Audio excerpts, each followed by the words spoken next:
यो चाहिँ यति धेरै फलेछ कि यति धेरै लागेको छ कि यसको चिचिलाहरू यति धेरै लागेको छ तर के भइरहेको छ यहाँ यो बुढो पातहरू भइरहेको छ यहाँ तल यसरी यो पातहरू चाहिँ सबै निकालेर हामीले यो अलिअलि यसको यो तल जरामा पुग्ने गरी यो चाहिँ मलमाटो फेरि अलिकति थपिदिनुपर्छ अनि यो सबै चिचिलाहरू चाहिँ एकदमै राम्रो सब्रेर आउँछ यसरी के गर्नुपर्छ यसलाई यी सबै तलको यो निकालेर यो ठुलो सानो यो सबै यो निकालिनुपर्छ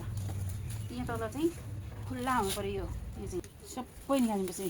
यहाँ किन यो पहिलो भइरहेको छ यहाँ धेरै नै बाक्लो भएको कारणले गर्दाखेरि यो ल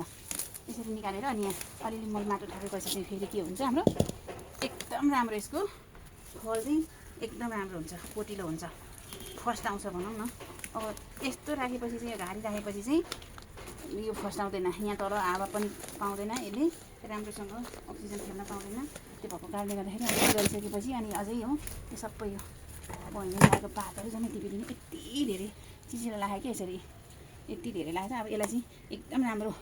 फलाउनु छ भने हामीले यसको यसरी गोडन गार्डन गरिराख्नुपर्छ अनि यसरी मल माटो यो मिसाएर आएको मल माटो छ यो यसरी मल माटोहरू यो यहाँ थपिदिइराख्नुपर्छ यसको यो जरा बाहिर देखिनु हुँदैन यसको जरा पिकको बाहिर निस्किरहेको हुन्छ क्या कति होइन तर त्यो जरा चाहिँ बाहिर निकाल्नु देखाउनु हुँदैन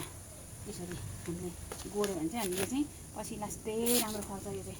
यस्तो राम्रो हो पोटिलो हुन्छ क्या यसको सिम्टे हुँदैन भनौँ न एकदम राम्रो यसलाई भिटामिनहरू पनि सबै पुग्छ सबै राम्रो हुन्छ यति चाहिँ गर्नुपर्छ हामीले खुर्सानी लगाउनु जब खुर्सानी भन्यो फिस्लिक लगायो अनि त्यसपछि छैन गोड्नु पनि छैन मलमाटो थप्नु पनि छैन कहिलेकाहीँ अब मान्छेहरूले त भिटामिन सिटामिन के हाल्दो रहेछ म चाहिँ भिटामिन सिटामिन जान्दिनँ भिटामिन भनेकै सबै कुरा हामीले यो मलमाटै बनाउनु जान्नुपर्छ यसमा चाहिँ हल्का हड्डीको मलहरू मिसाउने थोरै अनि पिनाहरू मिसाउने पिना पनि अझै पायो भने त निम खली मिसाउने अझ निम खली पाएन भने उसको पिना मिसाउँदा पनि हुन्छ तोरीको पिना मिसाउँदा पनि हुन्छ अनि त्यसपछि कम्पोस्ट मल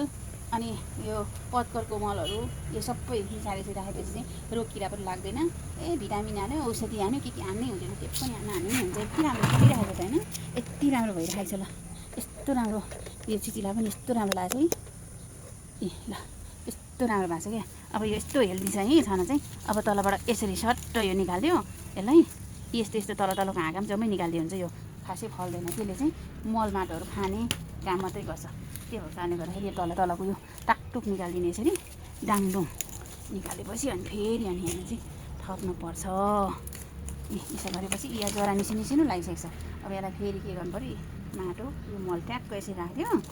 अनि यसलाई ठिक समयमा पानी दिनुपर्छ यति राम्रो उत्पादन हुन्छ कि खुर्सानीमा आत्मनिर्भरै भइन्छ क्या 10-12 बोट रोप्यो भनेदेखि